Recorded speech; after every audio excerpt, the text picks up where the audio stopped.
কিছু কিছু ঠাইত যে এজেণ্টসকলৰ নহ'বও পাৰে হ'বও পাৰে আমি খবৰ পোৱাটো আমি অকণমান ইলেকশ্যন কমিশ্যনক কৈ থোৱা ভাল যে ভেণ্ডৰ হিচাপেও বোলে কিছুমান লোকক তেওঁলোকে ক'ৰবাত কাউণ্টিঙত সোমোৱা পৰিকল্পনা কৰা বুলি আমি অনুমান পাইছোঁ।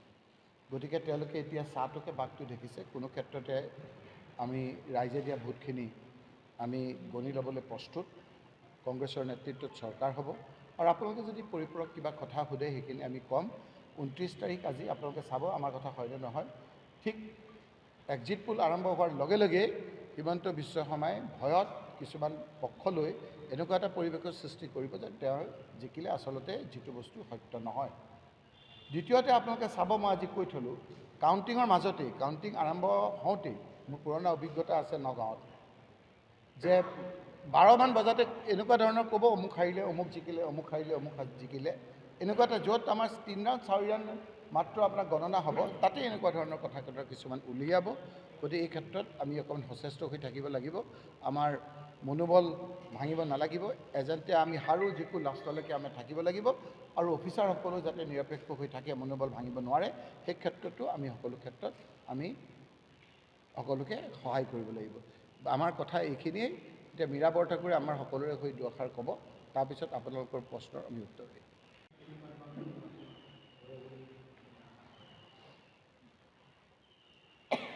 নগাঁও জিলাততো আপোনাৰ এনেও আপুনি যদি চাই বিজেপিৰ যেতিয়া জয় জয় মই তেতিয়াইতো অৱস্থা বেয়া।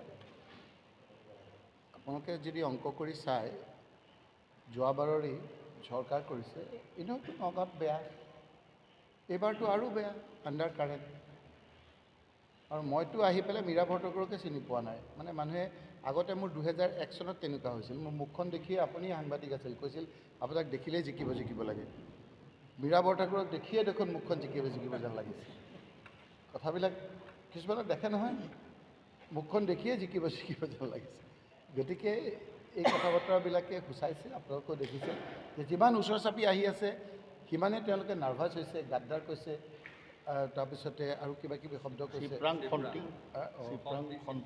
সেইবিলাক আছে। সেইবিলাক আমাৰ এজনক দি দিছোঁ, তেখেতে এইবিলাক শব্দ ক'ব। তেওঁ আছে নহয়, কিবা কিবি শব্দবিলাক ক'ব। আমি এই কথাবিলাক উল্লেখ কৰোঁ। আৰু যদি কিবা আছে সুধিব পাৰে। কিমান আসন পাব সেই তেওঁকে দায়িত্ব দিছোঁ, কিন্তু জিকিব যে গভৰ্ণমেণ্ট যে কৰিব, আজিৰ দিনটোত আমাক মানুহে চাই আছে। আমি যদি এনেকৈ কওঁ যে আমি ইমান আসন পাম, তেতিয়া মানুহে আমাক বেয়া পাব। কাৰণ মানুহে এইবাৰ চাইলেণ্ট ভোট দিছে, নীৰৱে ভোট দিছে। এনেকুৱা মানুহে ভোট দিছে যিবিলাক মানুহে জীৱনত কংগ্ৰেছক ভোট দিয়া নাই, জীৱনক মিত্ৰজোঁটক দিয়া নাই। সেই লোকসকলে কৈছে যে আমি বিজেপিতে থাকিম, অহা বছৰো বিজেপি কৰিম, কিন্তু হিমন্ত বিশ্ব শৰ্মাক গাদীচ্যুত কৰিবৰ কাৰণে আমি কংগ্ৰেছ আৰু মিত্ৰজোঁটক আমি ভোট দিম। ভাবিব নোৱাৰাকৈ আপোনাৰ ভোট দিছে। সেই কথা বতৰাবিলাক আপুনি বাকচ খুলিলে গম পাব। সেইকাৰণে এই কথাবিলাক আমাতকৈ বেছি ইণ্টেলিজেঞ্চৰ যোগেদি গম পাইছে হিমন্ত বিশ্ব শৰ্মা ডাঙৰীয়াই। সেইকাৰণে আপোনাক মাত কথাবিলাক চাবচোন, কেনেধৰণে মাত কথা কৈছে। সেই ধৰণৰ কথা কয় নেকি? সেইদিনা আমাৰতো ধৰি লওক এনেকৈ থাকোঁ যদিও কিছুমান বিজেপিৰো ভাল মানুহৰ লগত আমাৰ সম্বন্ধ থাকে। কেতিয়াবা তেওঁ কৈছে যে মই তোমাক ঘৰুৱাভাৱে কৈছোঁ যে মই ল'ৰা ছোৱালী লৈ পেলাই যেতিয়া তেখেত ওলাই টিভিটো বন্ধ কৰি দিওঁ। ক'ত কিবা বেয়া কথা শিকে? কাৰণ নিজৰ ল'ৰা ছোৱালীকতো বেয়া কথা শিকাব নিবিচাৰে চবেই। খুব মদ খোৱা মানুহেতো নিজৰ ছোৱালীজনীক মদ আহিলে বিয়া নিদিয়ে। গতিকে বেয়া কথাটো কোনো ল'ৰা ছোৱালীক নিশিকায়। তেওঁ ইমান অপ্ৰিয় হৈছে, তেওঁ মাত কথা ইমান আপোনাৰ উচ্ছৃংখল বিশৃংখল আপোনাৰ হৈছে। সেই কথা বতৰাবিলাকে প্ৰমাণ কৰে যে এইবাৰ হিমন্ত বিশ্ব শৰ্মা গেল আৰু গৌৰৱ গগৈ ডাঙৰীয়াৰ নেতৃত্বত কংগ্ৰেছৰ মিত্ৰজোঁটৰ চৰকাৰ।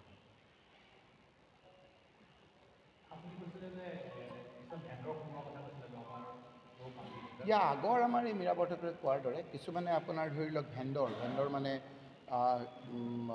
কিছুমান চাহ দিবলৈ যোৱা মানুহ, কিছুমান আপোনাৰ মানুহ, সেইবিলাক মানে এডমিনিষ্ট্ৰেশ্যন আমাৰ তেওঁলোকৰ প্ৰতি আমাৰ বিশ্বাস আছে ইলেকশ্যন কমিশ্যন অফ ইণ্ডিয়াত। কাৰণ সোমাবলৈ বহুত নিয়ম। কাৰ্ডখন আপোনাৰ দেখাব লাগে। সেই কাৰ্ডখন দেখুৱাই পেলাই যাতে আমি বিচাৰিছোঁ যে নিৰপেক্ষভাৱে কাউণ্টিংটো হ'ল, কোনো আপোনাৰ পক্ষপাতিত্বমূলক নহওক। নিয়ম যিটো নিয়মৰ ভিতৰত আমাৰ কাউণ্টিং হলত সোমাওক। কোনো ভেণ্ডৰে চাহ দিয়া ভাষাৰে যাতে যাব নোৱাৰে, কোনোবাই আপোনাৰ বেলেগ কামত যাতে যাব নোৱাৰে, সেই কথাখিনি অকণমান ইলেকশ্যন কমিশ্যন অফ ইণ্ডিয়া আমি CEO অসমক আমি আগতীয়াকৈ কথাবিলাক জনাইছোঁ যে নিৰপেক্ষতাৰ স্বাৰ্থৰ খাতিৰত এই কথাখিনি যাতে তেওঁ অকণমান ভালকৈ চায়। সাংবাদিক বন্ধু, আমি আজি ইয়াত আহি আমি গোটেই ষ্ট্ৰং ৰুমবিলাক আমি চালোঁ, চোৱাৰ পিছত বাকীখিনি কথা আমাৰ সন্মানীয় ৰকিবুল হুছেইন ডাঙৰীয়াই কৈছে। খালি মই এটা কথাই ক'ব বিচাৰিছোঁ আপোনালোকৰ জৰিয়তে যে 4 তাৰিখৰ যি কাউণ্টিং হ'ব, কাউণ্টিঙৰ সন্মুখত আজিৰ পৰা 6টা বজাৰ পৰাই তেওঁলোকে এটা পৰিৱেশ সৃষ্টি কৰিব আমাৰ যাতে কাউণ্টিং এজেণ্ট বা আমাৰ প্ৰাৰ্থীসকলক ডিমটিভেট কৰিবৰ কাৰণে। কোনো যাতে ডিমটিভেট নহয়। আমি বিভিন্ন সমীক্ষা ইতিমধ্যে আমি সমীক্ষাই নহয়, প্ৰত্যেকটো প্ৰাৰ্থীয়ে ইলেকশ্যন খেলিলে জিকিব নিজিকিব এটা উমান পায়। ইতিমধ্যে আমি পাইছোঁ যে গৌৰৱ গগৈ ডাঙৰীয়াৰ নেতৃত্বত এইবাৰ আমি চৰকাৰ গঠন কৰিব পাৰিম। গতিকে এক্সিট পোল যিটো আপোনালোকে ভালকৈ জানে, কেইজনমান সাংবাদিক আছে যিসকলে এতিয়া সাংবাদিকতা বাদ দি বিজেপিক মানে ৰক্ষণাবেক্ষণত লাগি গৈছে। এইবোৰ এক্সিট পোলত হতাশ হ'ব নালাগে, এইবিলাক এক্সিট পোলত আপোনালোকে মনোনিৱেশ কৰিব নালাগে। ইতিমধ্যে আপোনালোকে দেখিছে যে হিমন্ত বিশ্ব শৰ্মা ডাঙৰীয়াই উমান পাইছে, থৰকাচুটি হেৰুৱাইছে যে এইবাৰ তেওঁ গাদীচ্যুত হ'ব।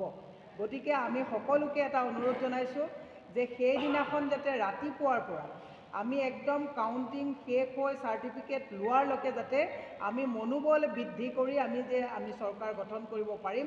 সকলোৱে যাতে ঐক্যবদ্ধভাৱে আমি যাতে সেইদিনাখন সষ্টম হৈ থাকি তেওঁলোকে যেনেকৈ যাতে যোৱাবাৰ মই নিজে স্বচক্ষে তানজিল হুছেইন ডাঙৰীয়াৰ যেতিয়া কাউণ্টিং হৈ আছিলে 12টা বজাতে বাহিৰত ফটকা ফুটাই আমাৰ কাউণ্টিং এজেণ্টসকলক ডিমটিভেট কৰি দিলে। 12:30মান বজাত কেইবাজনেও ক'লে আমি হাৰিমেই নেকি, যাওঁগৈ নেকি, এনেকুৱা এটা পৰিৱেশ তেওঁলোকে সৃষ্টি কৰি দিয়ে।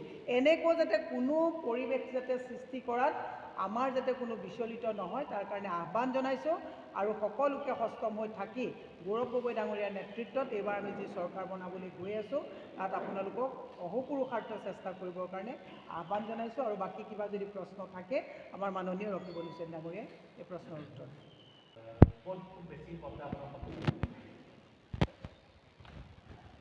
প্ৰত্যাহ্বান বুলি আমাৰ নাই, আমি গোটেইকেইটা জিকিম বুলি আশা কৰিছোঁ। নাই, প্ৰত্যাহ্বান এনেকুৱা ক'ৰবাত বিজেপি নাই, নহয় ক'ৰবাত নাই, আপোনালোকে জানে ক'ৰবাত বিজেপি নাই, ক'ৰবাত আকৌ UDF নাই, কংগ্ৰেছ সকলোতে আছে। এইটোতো সত্য কথা। UDF কাক সুধি আছে? ৰাজেন গোহাঁই সুধিছে। কোনটো ব্ৰহ্মপুৰটো জিকিব? আপোনালোকে ব্ৰহ্মপুৰতটো কেণ্ডিডেট দিছে, দিয়া নাই জানো? UDFে কেণ্ডিডেট দিছে, তুমুল প্ৰতিদ্বন্দ্বিতাত আছে বুলি শুনিছোঁ। ব্ৰহ্মপুৰত আমি তুমুল প্ৰতিদ্বন্দ্বিতা UDF আছে বুলি শুনিছোঁ। এতিয়া কি হয়তো আৰু নাজানো। নগাঁও সদৰ সমষ্টি সদৰ বটদ্ৰৱাত UDF তুমুল প্ৰতিদ্বন্দ্বিতাত আছে বুলি শুনিছোঁ। ঠিক একেদৰে ৰূপৈ সমষ্টিত বিজেপি তুমুল প্ৰতিদ্বন্দ্বিতাত আছে বুলি শুনিছোঁ। আপুনি সোধাৰ কাৰণে কৈছে। ধিং সমষ্টিত তুমুল প্ৰতিদ্বন্দ্বিতাত আছে বিজেপি বুলি শুনিছোঁ। এতিয়া ৰিজাল্টে কি কয়?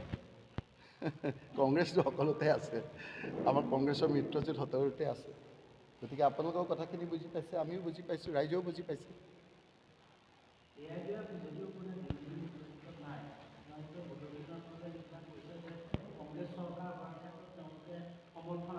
মোৰ ব্যক্তিগত কথা, এইটো মই কংগ্ৰেছে হোৱা নাই। যিজন মানুহ 10 লাখত হাৰিছে, যিজনৰ মানুহ সকলো মানুহে ৰিজাল্ট কৰিছে, সেই দলটোৰ কাৰণে মানুহে আমাক আঁকোৱালি লৈছে। তেওঁলোকক আমাৰ লগত ল'ব নালাগে, এইটো মোৰ একান্ত ব্যক্তিগত, ল'ব নালাগে। তেওঁতো ৰিজেক্ট, তেওঁতো নিচেও বেচেৰা অহা নাই, তেওঁতো ৰাজনৈতিক সন্ন্যাস লৈছিল। হিমন্ত বিশ্ব শৰ্মাই নামাতিলেতো এইবাৰ নাহিলেহেঁতেন, তেওঁ মাতিহে আনিছে। তেওঁ যে মোক অলপ ৰক্ষা কৰক মোৰ পুৰণা বন্ধু। তেতিয়া আকৌ বদৰুদ্দিন আজমলে ক'লে যে মোৰ ধাৰ কমি গৈছে, মই আৰু এজন আপোনাৰ নৰেন্দ্ৰ মোদী ডাঙৰীয়াৰ বন্ধু ওৱেচি ডাঙৰীয়াক মাতি আনো। ওৱেচি ডাঙৰীয়াক মাতি আনিছে। এইবিলাক তেওঁলোকৰ মিতিৰালি বন্ধু। ওৱেচি ডাঙৰীয়াক নামাতাহেঁতেন আজি ৰাহুল গান্ধী ডাঙৰীয়া আপোনাৰ প্ৰধানমন্ত্ৰী হ'লহেঁতেন। প্ৰভাৱ পৰিছে, প্ৰভাৱ যথেষ্ট পৰিছে। ওৱেচি এইখন যে আমাৰ তেওঁ বুজি পোৱা নাই যে এইখন শংকৰদেৱ আজান ফকীৰৰ দেশ। ওৱেচিক দেখাৰ লগে লগেই যিখিনি কংগ্ৰেছক আৰু মিত্ৰজোঁটক দিব খোজা নাছিল, এটাতো ডাঙৰ অংশ কংগ্ৰেছৰ ফালে আহিছে, মিত্ৰজোঁটৰ ফালে আহিছে, কাৰণ এইখন মিলন বিচাৰে। অন্ততঃ গম পাই গৈছে যে হিমন্ত বিশ্ব শৰ্মাৰ বদৰুদ্দিনক এৰি এইবাৰ ওৱেচি লগ কৰিছে।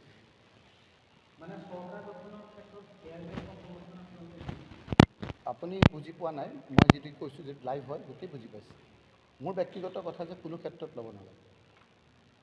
আৰু ক'ত ল'ব আপোনাৰ, কোনটো চিট জিকিব? এনেই অকণমান আপোনালোকে যদি কয় ক'ত জিকিব? প্ৰথমে জিকক, তাৰপিছত থেংক ইউ। আৰু প্ৰদেশ কংগ্ৰেছৰ সভাপতি গৌৰৱ গগৈ ডাঙৰীয়াই আমাৰ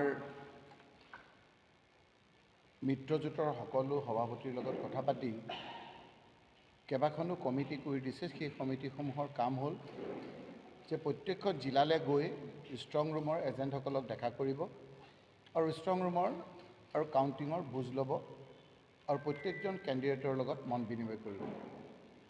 সেই সূত্ৰে আজি নগাঁৱলৈ বিধায়িকা শিৱামণি বৰা ডাঙৰীয়াৰ নেতৃত্বত বিধায়ক দিগন্ত বৰ্মন ডাঙৰীয়া, প্ৰাক্তন বিধায়ক স্বপন কৰ, মৃণাল হাজৰিকা প্ৰমুখ্যে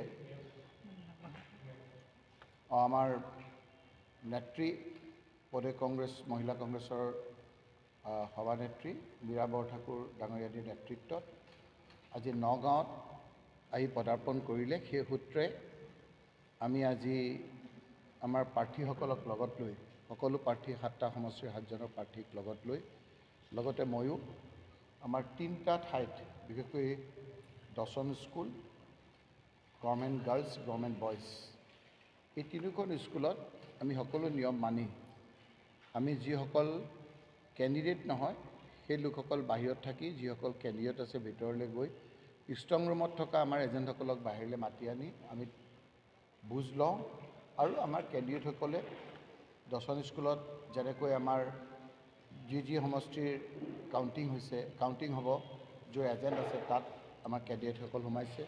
ঠিক একেদৰে গাৰ্লছ হায়াৰ ছেকেণ্ডেৰী স্কুলতো আমাৰ য'ৰ কেণ্ডিডেট হ'ব তাত সোমাইছে আমাৰ কেণ্ডিডেটসকল, আৰু আমাৰ গভৰ্ণমেণ্ট বইজত যি সমষ্টিৰ কাউণ্টিং হ'ব তাৰ কেণ্ডিডেটহে আমাৰ সোমাইছে আৰু এজেণ্টসকলক বাহিৰত আনি আমি কথা পাতিছোঁ।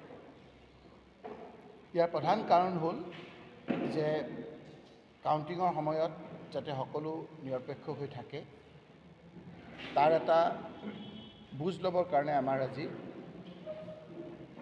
All India Congress committee Gaurav Gogoi ডাঙৰীয়া আৰু মিত্ৰজোঁটৰ লোকসকলে এই ব্যৱস্থা গ্ৰহণ কৰিছে। আমি আজি 29 তাৰিখ, আজি পশ্চিমবংগৰ নিৰ্বাচন শেষ হ'ব। আমি খবৰ পাইছোঁ যে হিমন্ত বিশ্ব শৰ্মা ডাঙৰীয়াই ক্ষমতা যোৱাৰ ভয়ত বিভিন্ন ধৰণৰ পদ্ধতি অৱলম্বন কৰিব পাৰে। পশ্চিমবংগৰ নিৰ্বাচন শেষ হোৱাৰ লগে লগে এক্সিট পোল আৰম্ভ হ'ব। এক্সিট পোল আৰম্ভ হোৱাৰ লগে লগে আমি উমান পোৱা মতে এনেকুৱা এটা পৰিৱেশৰ সৃষ্টি কৰিব বিচাৰিব যে আমাৰ কিছু তেওঁৰ কথা শুনা চেনেল বা বিভিন্ন মিডিয়াৰ যোগেদি যে আকৌ বিজেপি চৰকাৰ হ'ব, হিমন্ত বিশ্ব শৰ্মা মুখ্যমন্ত্ৰী হ'ব, এনেধৰণৰ এটা পৰিৱেশ সৃষ্টি কৰি অফিচাৰসকলক মানসিকভাৱে এটা হেঁচা দিয়াৰ পৰিকল্পনা কৰা বুলি আমি অনুমান পাইছোঁ।